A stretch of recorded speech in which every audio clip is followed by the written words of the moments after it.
Olá, queridos internautas e telespectadores aqui da TV Mundi. Nós estamos hoje falando sobre mais 3 grandes personalidades brasileiras e nós vamos encerrar justamente toda essa fala desses grandes personalidades, que inclusive tem algumas mulheres aí no meio que nós falamos, muito importantes. E hoje nós vamos fechar com uma personalidade muito importante para o regime que nós temos hoje, é lógico. Nós iremos depois falar de outras grandes personalidades do nosso regime republicano, mas essa personalidade, Manuel Deodoro da Fonseca, tá? Ele é muito importante dentro do nosso regime republicano que nós temos hoje.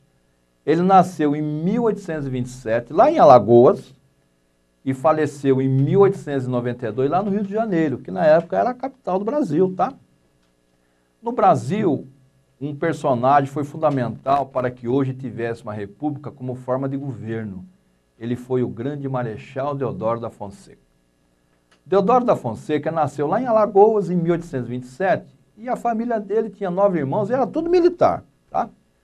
Já aos 16 anos ele matriculou-se na Escola Militar do Rio de Janeiro, na Praia Vermelha, e 5 anos depois ele participava da sua primeira ação militar, né, da repressão praieira lá dos liberais de Pernambuco, tá? Ele casou-se aos 33 anos e não teve filhos. Em 1865 ele combateu lá na Guerra do Paraguai, né, perdendo 2 irmãos lá na batalha. Em Tororó foi ferido gravemente, mas ele sobreviveu e continuou lá na batalha, tá? Ele participou da Guerra do Paraguai, né, no início até o seu final, de 1865 a 1870, dentro lá do território paraguaio, tá? Em 1874, ele foi alçado ao posto de brigadeiro, tá? Em 1889, ele tornou-se, pela segunda vez, comandante, né, da Armas, vice-presidente lá do Rio Grande do Sul, e a patente de marechal de campo, tá? Deodoro também se engajou na campanha pela abolição da escravatura, né, que surgiu aí por todo o Brasil. Alguns líderes, né, pela República resolveram arquitetar um golpe militar e precisavam de uma liderança com influência para avalizar o ato e aproximar-se de Deodoro, tá? Deodoro convenceu-se a investir contra o governo do Império, reuniu um batalhão e seguiu lá no quartel-general que existia no Rio de Janeiro, lá no Campo de Santana. E no Ministério lá da Guerra, ele depôs todo mundo, porque ele era militar, comandante do Exército. Mesmo doente, né, rumo ao centro da cidade, onde toda a população se aglomerava, foi proclamada a proclamação da República Federativa do Brasil em 15 de 11 de 1889. No mesmo dia foi constituído o governo provisório e o Marechal Deodoro assumiu o poder. O ministério foi formado por personalidades tais como Campos Salles, Benjamin Constant, Quintino Bocaiúva, Rui Barbosa, Floriano Peixoto, tá? As províncias do antigo império se transformaram em estados federados. D. Pedro I e a família imperial foram para o exílio, tá? Então acabava aí o regime do império. Pouco depois, o projeto da nova bandeira não agradou lá ao Deodoro, pois parecia uma versão da bandeira dos Estados Unidos. Queria fazer uma bandeira parecida com a bandeira dos Estados Unidos. Ele, irritado, disse que mudamos o regime e não a pátria. Ele aboliu aquela coroa que tinha, né? E justamente idealizou essa grande bandeira muito bonita que nós temos hoje, ali como se fosse o globo terrestre, né? O slogan Ordem e Progresso, e ali cada estado é representado ali por uma estrela. No primeiro ano de governo provisório, houve eleições, né, em todos os estados do Brasil. Em 15 de 11 de 1890, foi instalada a primeira Assembleia Constituinte Republicana, tá? E justamente foi proclamada em 24 de 2 de 1891 a primeira Constituição do nosso sistema republicano, tá?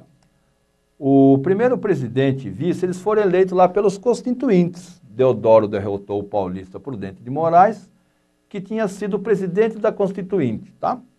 Em 1891, uma grande crise se instalou no governo através do episódio chamado encilhamento, com a reforma monetária e bancária gerando um caos no país, que foi feita lá pelo Rui Barbosa. Após grave crise política, o Marechal decide renunciar e aí assumiu no seu lugar, o Floriano Peixoto, tá? Deodoro morreu em 1892, afastado do exército e política, e foi enterrado com honras e ficou na história como um dos maiores vultos da nossa nação, tá? Então, pessoal, essa personalidade, Deodoro da Fonseca, é muito importante, porque é outro momento também, tá? Que a própria maçonaria participou da proclamação da República, porque os grandes acontecimentos que nós tivemos na nossa história, tá? A maçonaria, dentro aí da elitização que existia dentro da sociedade, ela teve alguma participação e influência, tá? Então aí nós rompemos uma barreira, depois de ter começado lá em 1500 com Pedro Álvares Cabral, que veio ao Brasil, em 1889, tá? Praticamente aí quase 500 anos depois, nós tivemos a nossa proclamação da República, que é o regime que nós temos hoje. Nós vamos deixar um vídeo muito bacana para vocês, que é o hino da nossa bandeira, que é um hino lindo, gente. Justamente referenciando esse grande símbolo nacional, que é a nossa bandeira, que inclusive em outros programas iremos falar com mais detalhe para vocês, que nós iremos lançar uma campanha no nosso programa, justamente para os brasileiros colocarem na sua janela, na sua empresa, justamente o símbolo do nosso país, que é a bandeira brasileira. A gente vê filme americano e eu fico realmente com muita, não digo inveja, mas eu fico assim, admirado de ver o patriotismo dos americanos. Cada casa, cada instituição, existe lá a bandeira dos Estados Unidos. A gente vê muitas vezes na rua assim, aquele mar de bandeira. E nós temos que fazer isso também no Brasil. Por quê? Nós temos que resgatar a nossa nacionalidade e justamente dar aí a esses grandes brasileiros que construíram e que foram falados nesses nossos últimos programas, realmente da grandiosidade dessas personalidades. Então, nós deixamos vocês com esse vídeo. Até o nosso próximo programa. Tchau.